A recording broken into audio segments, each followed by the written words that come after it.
here's how this is going to work. I'm going to walk you through character generation here real quick. We're going to make you a character. The first thing I need you to do is pick between human, dwarf, elf, or goblin. What ancestry are you? So that's the first thing you need to do, is pick your ancestry.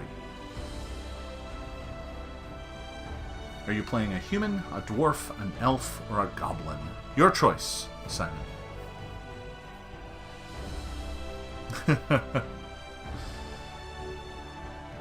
Methinks Simon might suddenly realize he's in over his head. You're in for a brave adventure. I'm sure it's going to go well. Human. Alright, very good, Simon. You are playing a human. Alright, the next thing I need you to decide is, what is the background of your character? What did your character do before you became an adventurer? You can choose to be a barkeep, a street urchin, a merchant, or an acolyte. Those are your choices. Barkeep, street urchin, merchant, or acolyte. One of those. You must select one. That will determine what you were before you were an adventurer.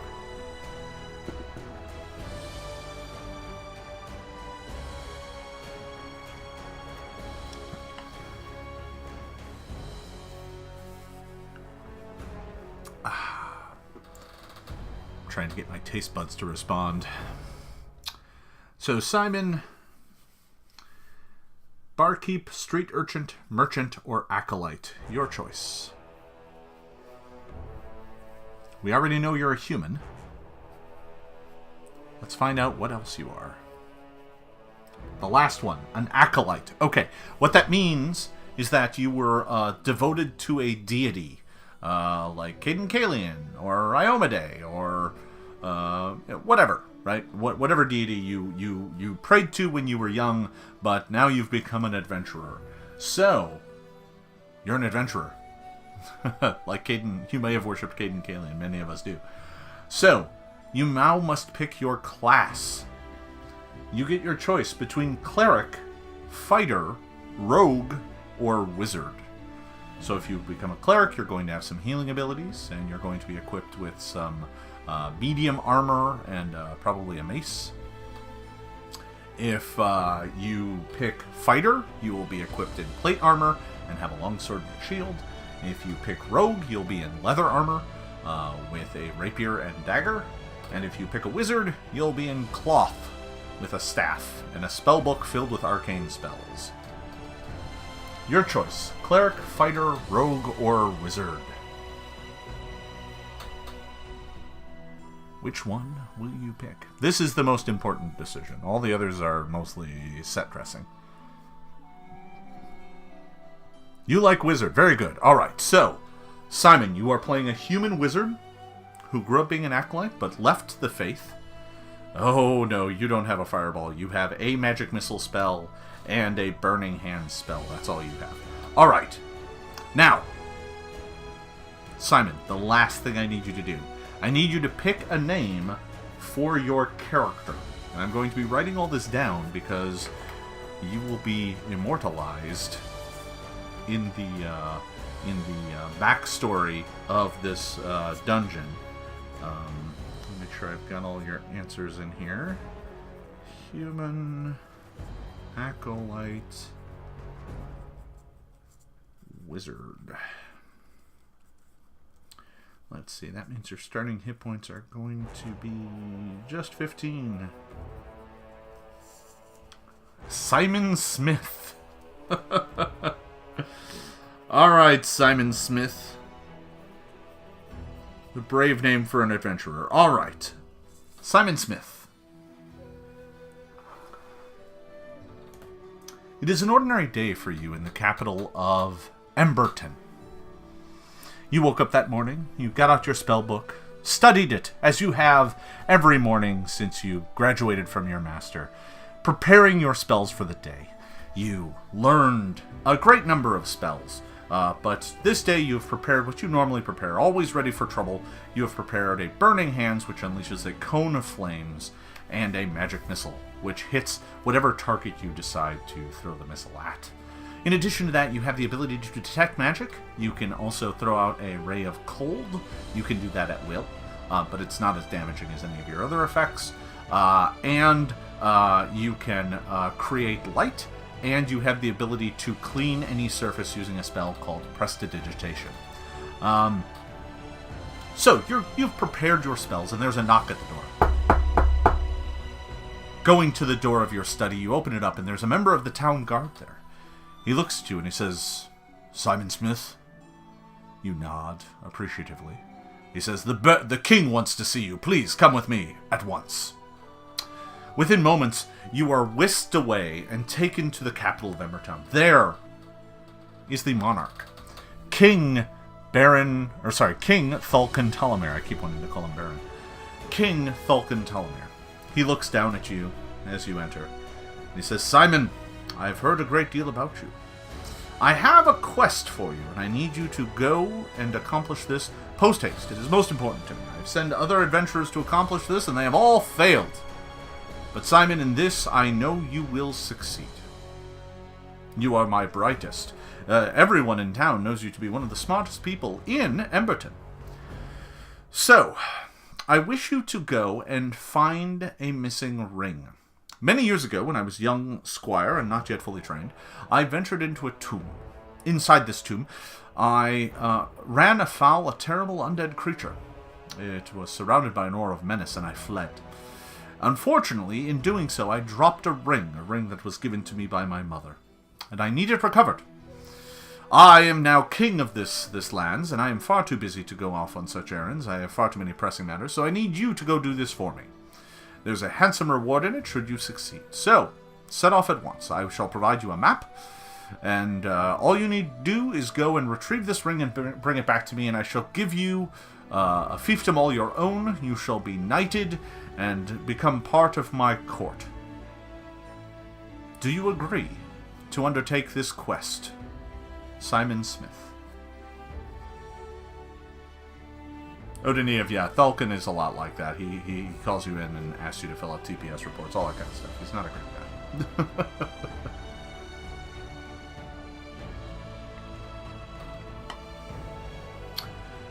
The king is looking at you, Simon. He's waiting for your answer. He wants to know if you accept his quest. You know that he is, you agree. Very good. He says, "Very well, you shall leave immediately. Here's a map." He provides you a map that looks like it has an overland journey to a crypt that is about half a day's ride away from town. Gathering up your worldly possessions, you make your way there. After traveling for about 3 or 4 hours, you run into an odd sight. On the ground, next to the trail, is a body.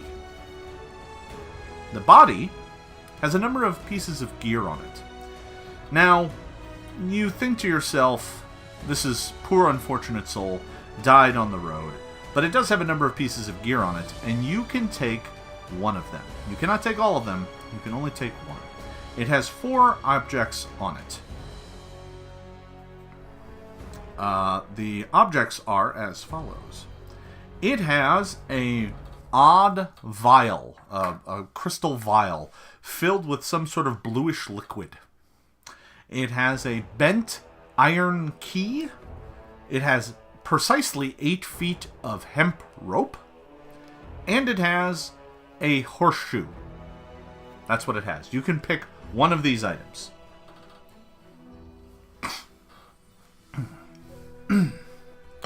Simon, you get your choice between those. It is a potion of some sort, a bent key, 8 feet of rope, or a horseshoe. You get to choose one of the items.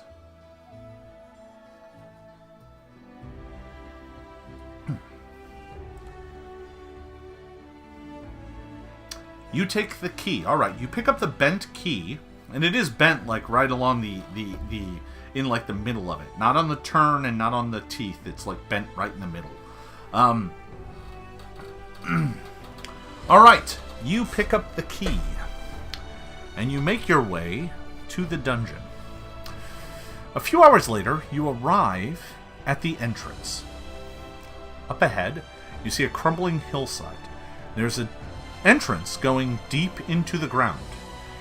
Off to one side, right next to the entrance, is a statue. It looks like a stone statue. Might have at one point in time been a knight.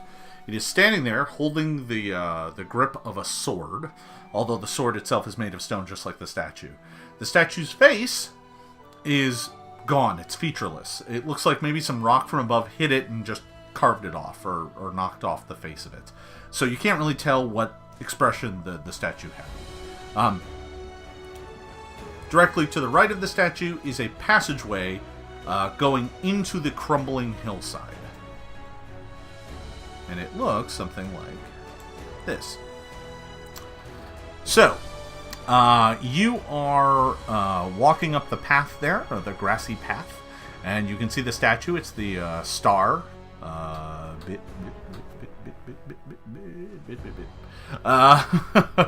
It's the star statue. That's the statue with holding the sword. So, what would you like to do? You don't see anyone else here. It looks like someone might have been here a few weeks ago. You see some really old-looking footprints that look like they go up towards the entrance, and it doesn't appear that they come back out. I'm sure it went just fine.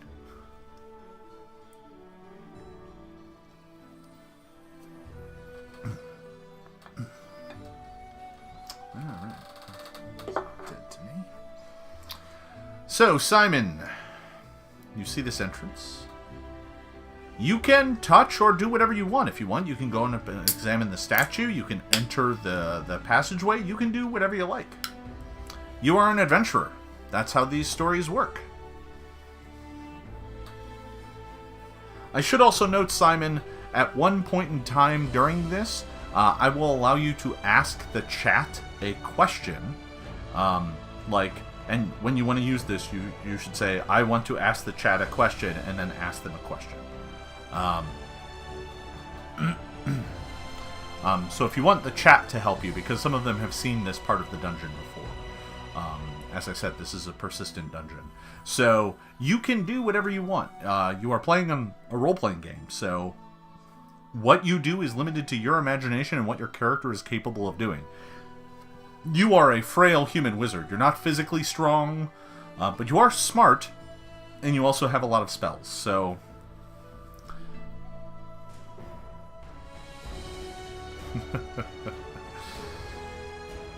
Yeah, chat RPGs can be a little challenging, Simon. What would you like to do? There's a statue, there's a passageway. The Baron said the key is somewhere inside, so that's probably where you need to go.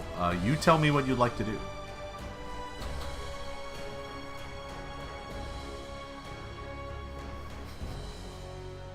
Do not listen to Dan. I have run Dan through games for many years. He makes interesting decisions.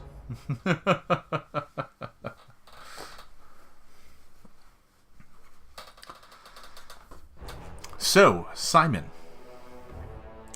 what is your character doing? Okay. So, Simon, you approach the entrance and look inside. The passageway, as you can see, and let's see if I can do this the right way. If you look, the passageway that goes north-south here, in the middle of that drawing, there's a set of stairs that you can see. It's drawn in there as the little lines that get smaller and smaller, and it goes down.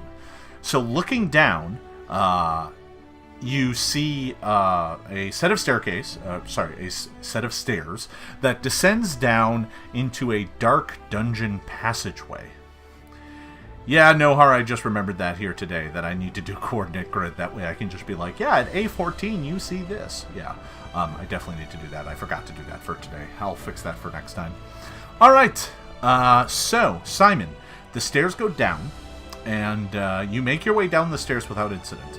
Down at the bottom of the stairs, you see a passageway that goes for about 25 feet and then turns to the right. About 10 feet in front of you, laying on the floor, is an old, wilted flower. That's what you see. tell me what you would like to do.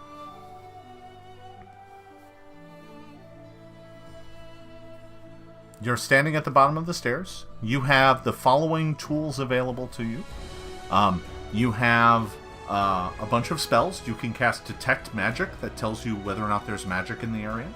You have Light, which allows you to produce a magical light that will illuminate the area. Right now it's kind of still lit from outside, right? Because you're just down the stairs. But if you cast Light, it'll light up this area better. Prestidigitation will clean up things. I mean, maybe you could clean up that flower. It's clearly in the way. Or you have Ray of Frost, which doesn't appear to do anything here. I mean, unless you want to shoot the flower with some frost ray. You also have Magic Missile and Burning Hands, but there's no monster here, so you don't really see a reason to use those. So that's what you have. You're also a wizard, so, you know, if you see ancient runes or anything like that, you can do whatever you like. But otherwise, you get to decide what you do. You can just continue. Alright, spell the light first. Okay, so Simon, you pull the magic in front of you, speak the mystical arcane words, pull your hands apart, and a magical light surrounds the end of your staff. And now you have light that is lighting up this entire passageway.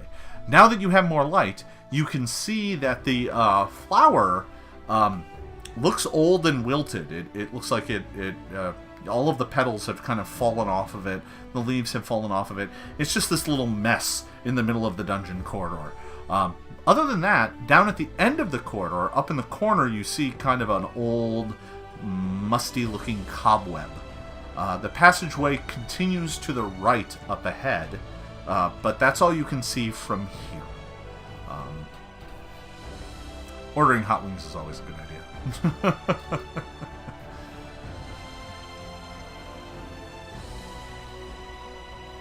Yeah, that tends to be my preferred method of eating hot sauces, hot wings. So, Simon, that is what you see. You see this passageway going up ahead, going off to the right. You can march up there and continue onward. You can go and examine the flower. You can do whatever you want, right? So the choice is really yours. You get to decide.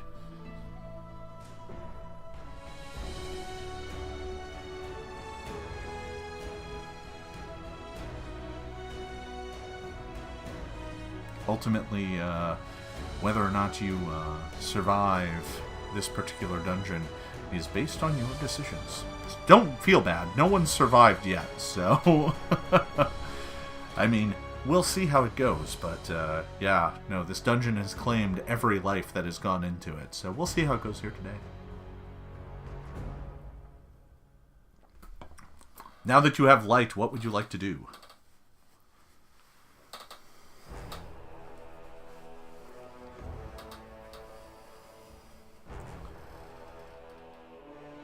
Try to examine the flower. Alright. So, you make your way up to the flower, and you're about 5 feet away from it at this point in time. Looking at it from here, what I want you to do is make what's called a perception check. A perception check is a d20 roll. So what I need you to do, Simon, is type exclamation point D20. That will be your roll. You have a bonus on perception checks of, let's see, what did you pick? Human, wizard, 1, 2, 3. You only have a bonus of 4. So go ahead and type exclamation point D20, and I will add 4 to that, and that will be your result. We'll see how well you can look at the flower from a distance. If you want, you can just go pick it up. That would make it easy.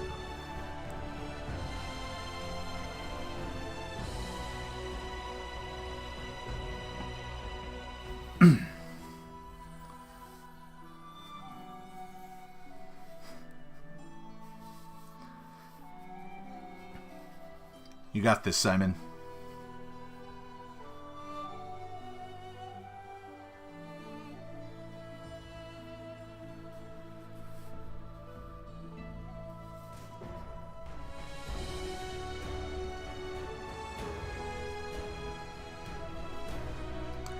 Pick it up. Okay. So, Simon, you move up to pick up the flower. As you approach it, the floor suddenly opens into a pit. You are now tumbling down into a pit. The only way to avoid falling down into this pit is to make what's called a reflex saving throw. To make a reflex saving throw, I'm going to need you to roll that d20. It looks like a lot of people here are trying to help you out with the exclamation point d20.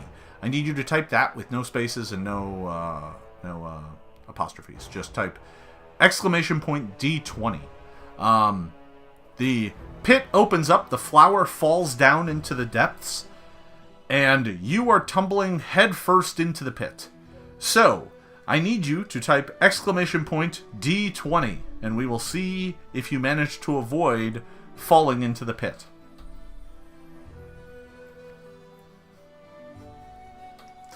Others have fallen into this pit. The very first person you should know, Simon, fell into this pit, and they left the flower to be a marker for others. You hadn't seen it, so you didn't know, but that's why everyone in chat is like, oh no! So, go ahead and roll me, give me exclamation point d20, and it will roll a d20 for you. A 20-sided die.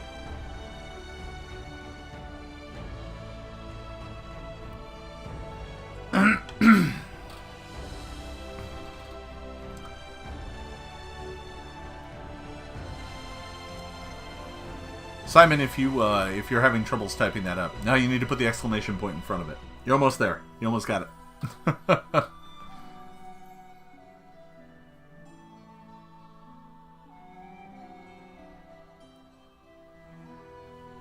Everybody's trying to be helpful, Simon. You got this.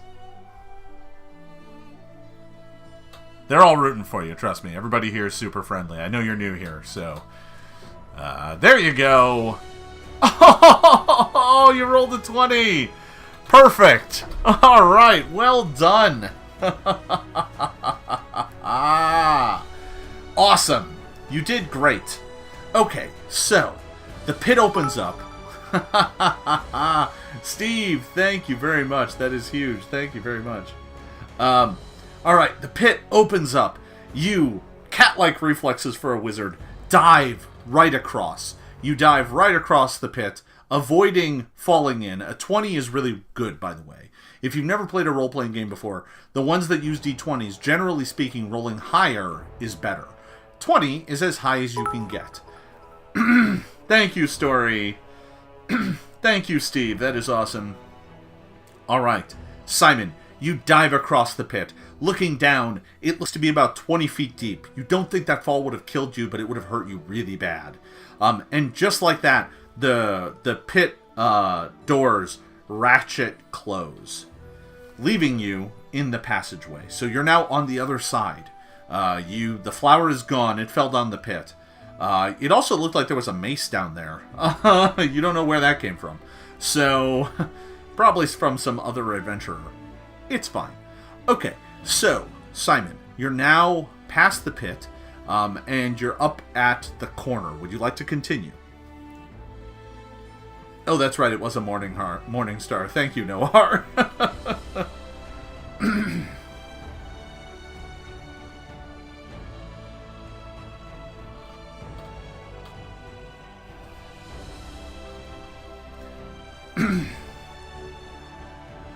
So, now that you've passed this first trap, you are now up at the corner. You can turn that corner and continue to the next room if you like. You can turn around. You can kind of do whatever you want. You let me know.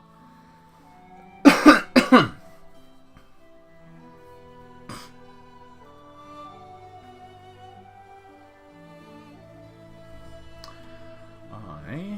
want to move.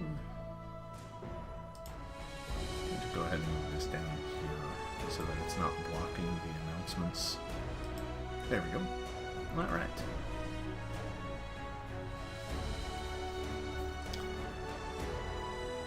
So, Simon, you've survived the first challenge. You must now decide what you are doing next. Are you rounding the corner and pushing onward? I would assume that you are.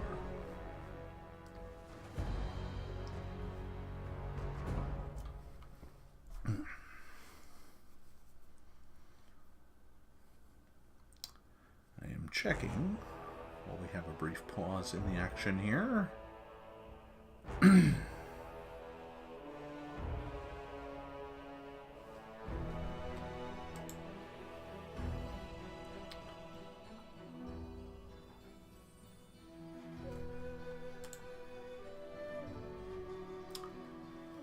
Simon, you still with us? What are you planning on doing next?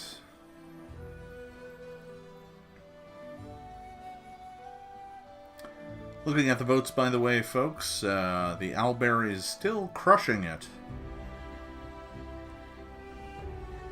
Yeah, Simon, you can continue onward if that's what you want to do. I mean, I assumed you did. I just wanted to check and make sure that that's what you were doing. All right. Yeah, you don't have to go down the pit because you didn't fall down there. You probably don't want to go down there. It doesn't look like there's any way out. So, awesome. Okay. So, Simon, you turn the corner and continue making your way deeper into this dungeon, looking for the Baron's ring. You know that you have to recover it. If you don't, who knows? The king has been known to behead people who disobey him. He's a very, very cruel man. So, you turn the corner and continue to the next chamber. Arriving in that chamber,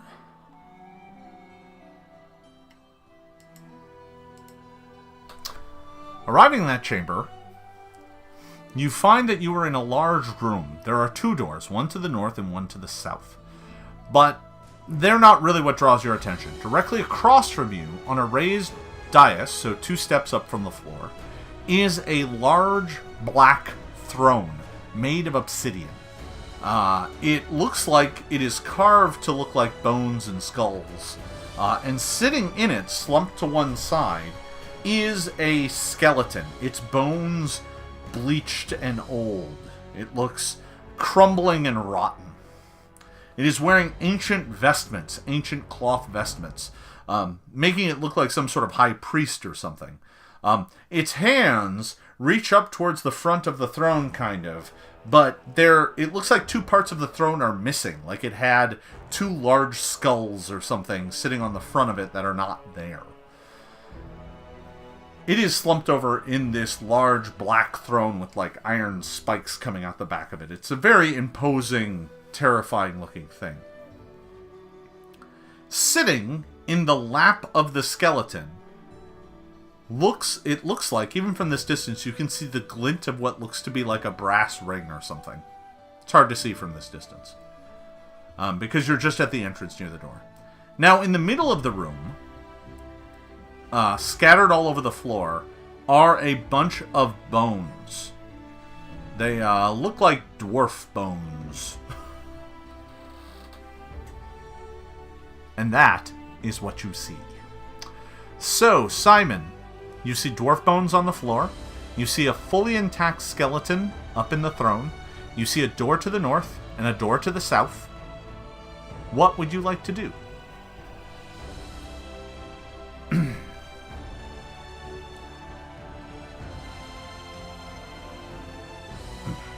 You really have your choice of what you want to do here. You could just make your way towards a door. You could go investigate the skeleton. You could go investigate the throne. You could go look at the ring. You can kind of do whatever you want, Simon. It is up to you.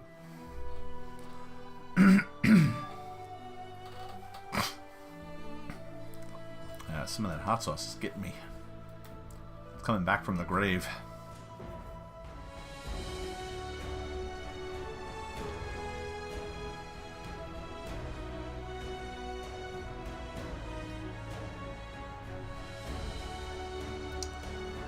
So, you want to sit on the throne. So you want to go up and like pull the skeleton out and just sit down on the throne?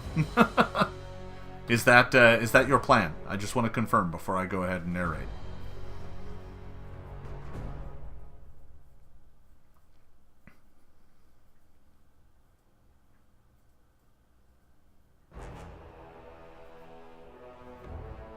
You could also just stay where you're at. I'm not sure. If you meant just sit where you're currently at and just look at the room for a while, you could do that. I'm kind of trying to figure out what it is you mean by that. You want to sit there. Because sit there could just mean I don't want to go anywhere. Forget it. I just want to take it easy.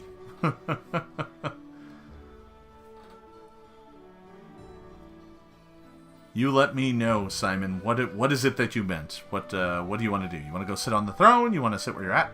Oh, okay. Just sit there. So, if I'm reading you correctly, I think what you're meaning is just hang out for a minute and kind of take a look at the situation. Okay. So, you sit there for a few moments, kind of looking around the room. And, you haven't entered yet. You're still just looking at it from a distance. Kind of observing it, trying to see if anything changes or moves. Nothing does. It all seems quiet and still. This entire chamber is as still as the grave.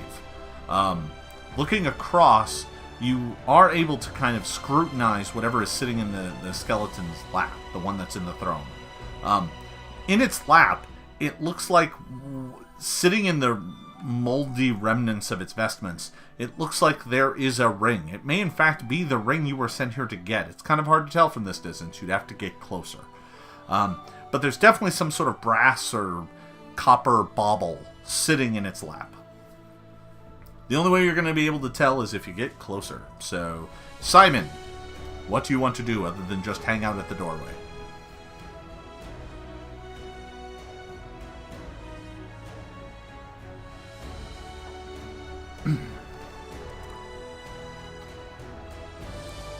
Tabor Karin, thank you for the follow. Occurs to me that I can't see that. I have it on the wrong page. Yes, I missed that follow. Thank you for the follow. So, Simon. You've learned all that you're going to learn from standing in the doorway. You must decide what it is that you are going to do next.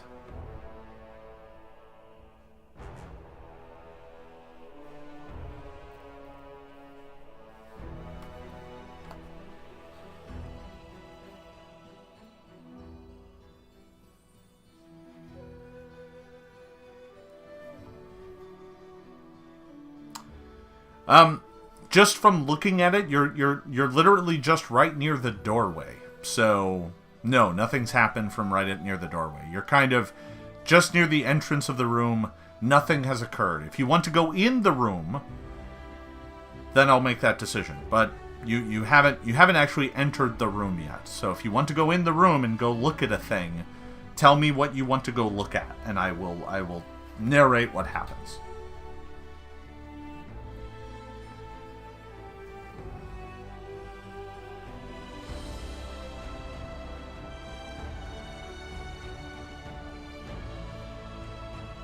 It doesn't look like too many people have been in here. There's a lot of dust on the floor.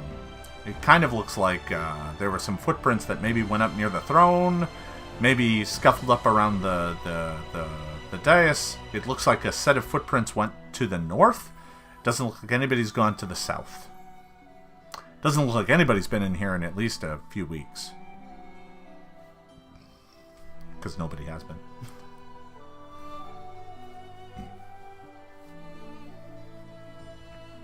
So, Simon, you can decide to go investigate the dwarf bones. You can go to the north door, you can go to the south door, or you can go straight up towards the skeleton on the throne. Which one would you like to do? Look at the south door first. Okay, so you make your way into the room to make your way up towards the south door. And as you make your way into the room, the skeleton in the throne, you don't know if it was a trick or if you're just nervous, but it almost looked like it moved. And you feel this terror set into you. You feel horribly afraid. And what I need you to do is make a will saving throw. So wizards are pretty good at this. But I need you to roll another d20. So that's exclamation point d20. I need you to do that again. And that'll allow you to roll a will saving throw. Your bonus on will saving throws is like 6.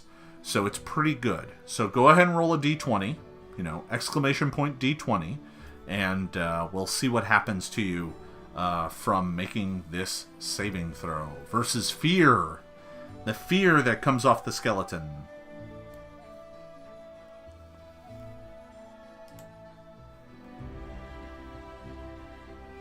12.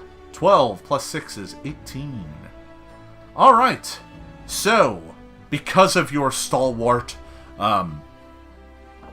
bravery, you are able to fight past the fear. And as you make your way up toward the door, you get over to it, you kind of edge your way along the wall, you're staying away from the piles of bones, and you make your way up to the door, and it's just a plain wooden door. There's nothing really special about it at all. It doesn't even appear to have a lock. It just has a handle. So if you like, you can open up the door and slip through it and leave this room entirely and go somewhere else. You can go through that door and make your way down the passageway. Alternatively, you can ignore this door, look at the skeleton on the floor, look at the skeleton in the throne, go through the north door, your call. You managed to fight past the fear. You now just need to decide what it is you want to do next. It doesn't look like the door is locked. You can make your way through it if you want.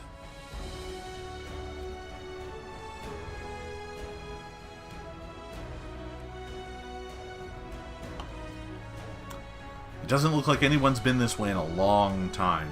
Like, you can't even tell that anyone's ever been this way.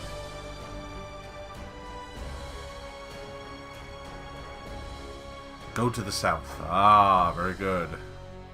People in the stream are going to be very happy. Alright, so you open up the door to the south, and as you open up the door, like a gust of wind hits you. It's very windy this way. A bunch of wind kind of rushes out of the door and assaults you. You're not hurt by it or anything. It's just windy. So there's just kind of a breeze, and off in the distance you can hear kind of a howling wind.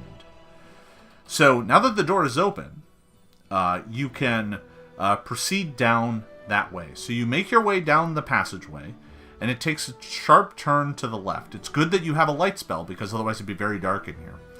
And you make your way down this passageway and begin heading to the east. After a short distance, the map opens up. Alright, so you go about 20 feet, and the passageway opens up into a large natural cavern. So it went from being like cobbled stone walls to being a very large open chamber. Off ahead of you, it looks like there's a huge pit going down into the darkness. You have no idea where that goes. That's in kind of the middle of the room, so let's see here. That would be like in the middle of the room. There is a very large pit that's kind of in the middle, and you can see that, and it looks like there are two pillars of rock coming up out of the darkness that are spaced not too far apart, and maybe with a good running jump you could try and cross over them. Off to your right, it also looks like there is a crack in the wall, and that is kind of right here. That looks like it leads off into some dark chamber. You can't really make it out. Now, the wind, it is very windy. The wind appears to be coming from a chimney up above and swirling down into the darkness. So, above that pit, there is a torrent of air. It is very windy.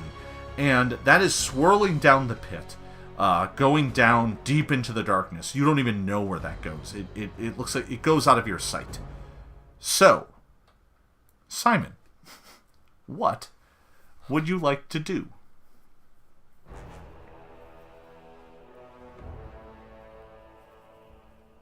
This is the chat's first time seeing this, Simon, so everyone here is super happy that they get to see this map. No one's even gone this way before, so, yeah, it's a new experience.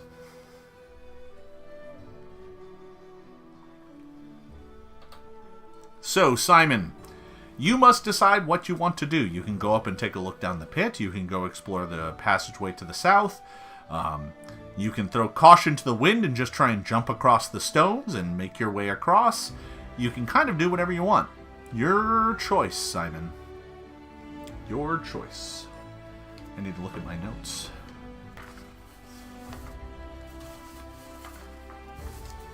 Ah, yes, there it is. Okay.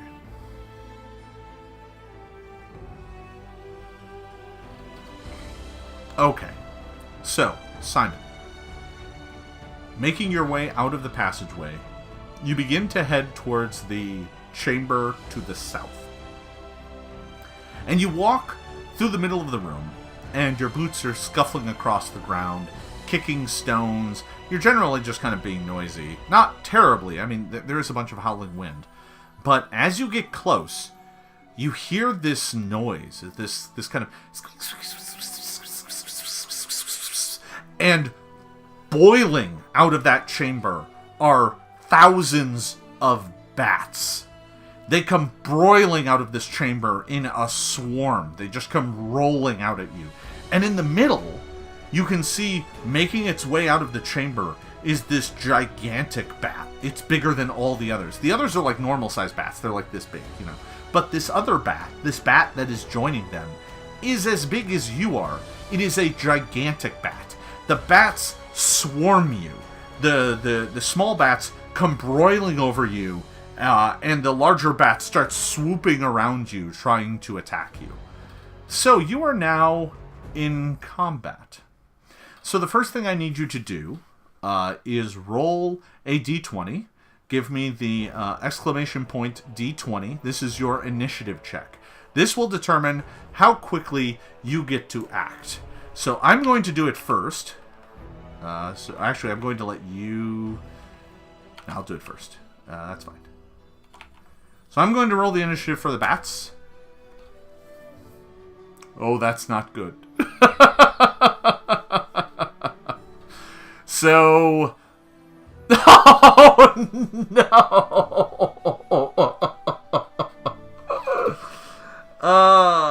Simon, that is bad. I rolled a 20 for initiative, and you rolled a 1. So I get to go first by a lot. Okay. The first thing that happens, the bats, the swarm of bats move. They swarm into you and begin to bite you. The first thing they do is move into your space. The second thing they do is bite you. Now, these are a swarm. Swarms don't work like ordinary creatures. They don't need to roll to hit. They just automatically do damage. These bats do a d6 damage every time they swarm attack you. So they do this twice, so you're going to take 2d6 damage. Here's the first one. 4 points of damage. That takes you from 15 hit points down to 11. You started out with 15, by the way. Then they swarm and bite you again. Another 4. So you've taken 8. 8 out of 15. So you are down to 7 hit points. That's not good. Now, the second thing that happens, the giant bat goes. So the giant bat swoops over the battle, and it moves up to you, and the first thing it's going to do is attack. So it's going to attempt to grab you. Let me make its attack roll. Here it goes. The giant bat attacks. A 3 is not going to hit. So it tries to swoop in and attack you, but totally misses. The next thing it does, though, it does have a third action, because everybody gets 3 actions on their turn. You will get the same 3 in just a minute. The next thing it does is try and attack you again. Oh, no!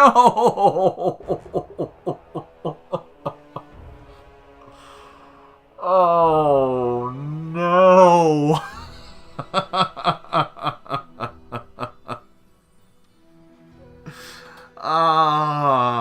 Simon.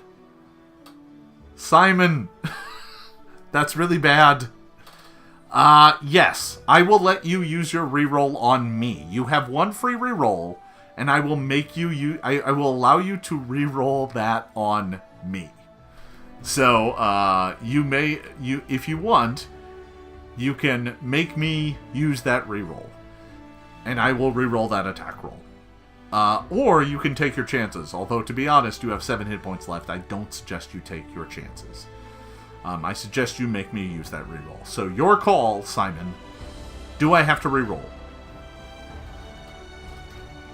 Reroll, please. Yes, of course. Yeah. Alright. So, here comes the reroll. Here it is.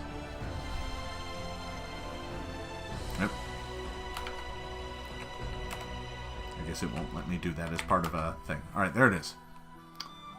14. So a 14 plus 6 minus 5 is, let's see, 20 minus 5, and you are playing a wizard.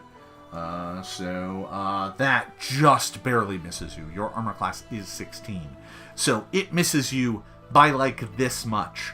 You are just barely missed. That misses because it was its second attack. So, you can now act. Simon, it is now your turn to act. The way this works in this game is you get to do 3 things. Everything you might think of is generally one thing. So if you want to draw a weapon, that's one thing. If you want to move, that's one thing. If you want to open a door, that's one thing. The only thing that isn't one thing is casting spells. So if you cast spells, they generally cost 2. Now, the only thing that's important for you to note is that Magic Missile is something you can spend 1, 2, or 3 actions on. Your Burning Hands cost 2. So, you could spend 2 actions to cast Burning Hands and a 3rd action to do something else. You could spend all 3 actions casting Magic Missile, which fires missiles at targets. Your choice. We'll deal with that if you decide to do it. Or you could cast something like Ray of Frost. That takes 2 actions, but you can do that as often as you want. You only get to Burning Hands once in this adventure, and you only get to cast Magic Missile once during this adventure. So, Simon, it is your turn. What would you like to do? The bats are attacking you. They are all around you. You could cast Burning Hands. You could cast Magic Missile. You could try and escape. You can do kind of whatever you want, but you are at 7 hit points out of 15.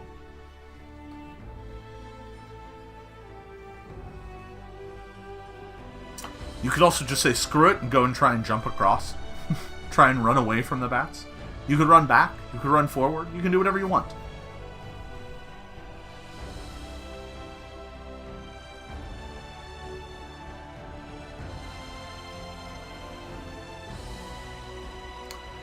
Odaniev is correct. Burning Hands will hit multiple targets.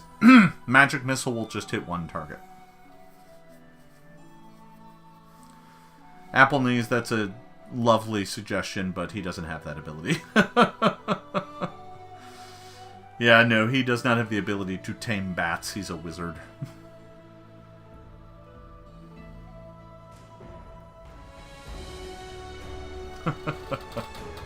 So, Simon, what are you doing?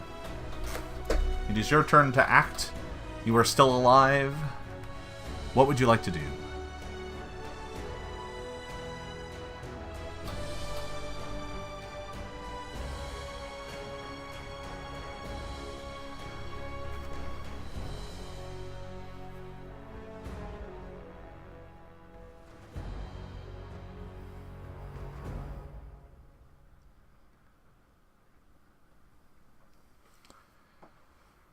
Cast Burning Hands, you don't want to run, that's the way to go. Alright, so, you unleash cones of flames. You open up your hands, you speak the magic words, and release a cone of fire.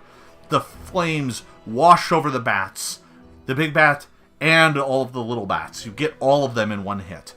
So, here's what I need you to do. The Burning Hands does 2d6 damage. So, I need you to put in 1d6, so exclamation point d6. Give it a few seconds and then do that again. So you get to do that twice. Bonus damage from all the hot sauce. No! I'm not that nice. Alright. So, exclamation point d6 is what you need to type. And once that processes, after about 5 seconds, do it again. So do that twice. There you go, that's 1. 5. Now give it a few seconds and do it again.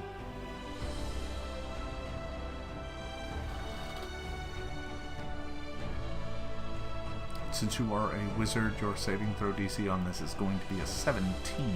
I'll roll my reflex saves here in just a second. Alright, so go ahead and do that D6 again, because you get 2 D6 of damage, not 1. So, exclamation point D6. You got this.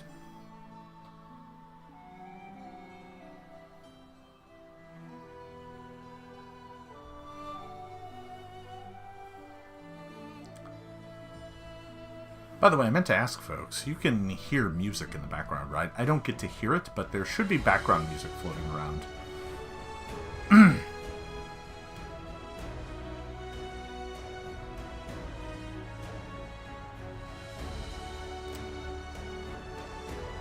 There it is.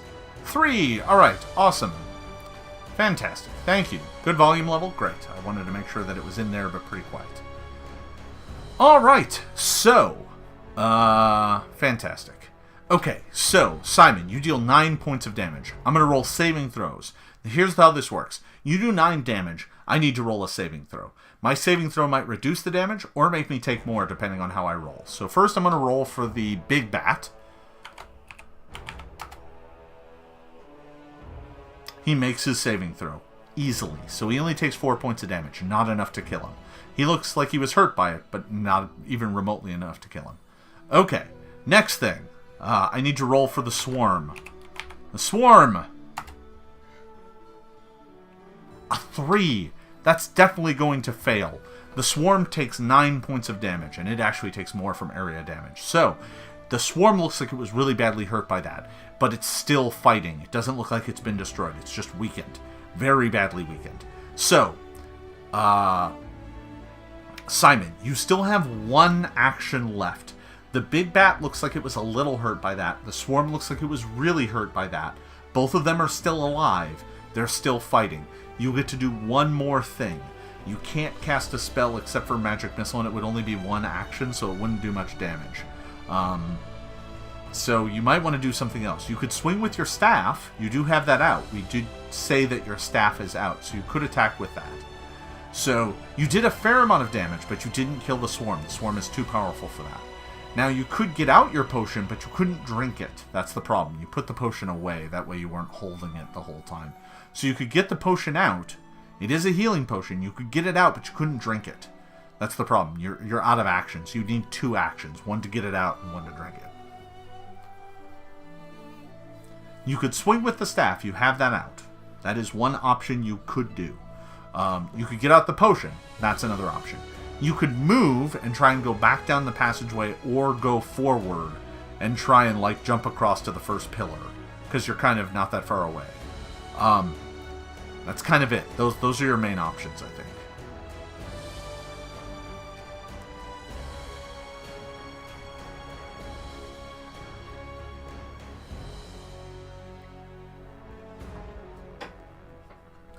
You tell me what you want to do with your final action. I mean, hopefully not your final action, but it might be. You never know. You got this, Simon. I mean, maybe. The bats are pretty tough.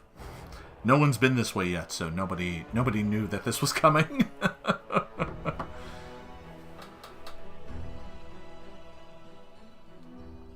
Yeah, no, you're like an adventurer whose head is possessed by demons. A whole bunch of voices all telling you to do different things. My job is to adjudicate. That's how most people adventure. Move away. Alright.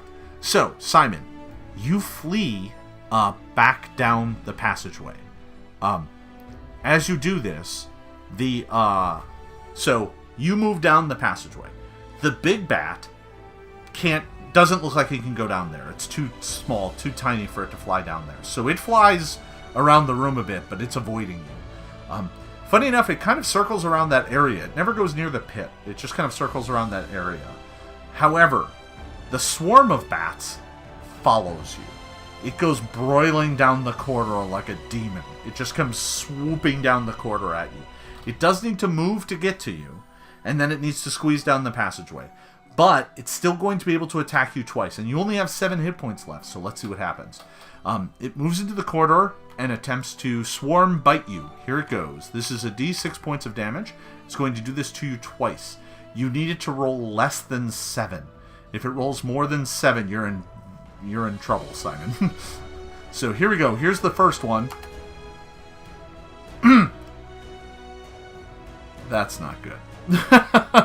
Simon, The bats deal 6 points of damage to you.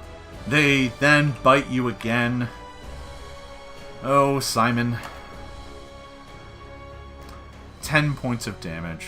Simon, you run down the corridor trying to flee the bats. The bats are very badly hurt. Many of them are burned. They're scorched. Their wings are all smoking, incinerating. But that just looks like it makes them angrier. They come flapping down the corridor at you, and they bite and scratch at you. And the last thing you see is the bats swarming around your face, ripping bits of flesh off you. And you see some of them licking your wounds, sopping up the blood.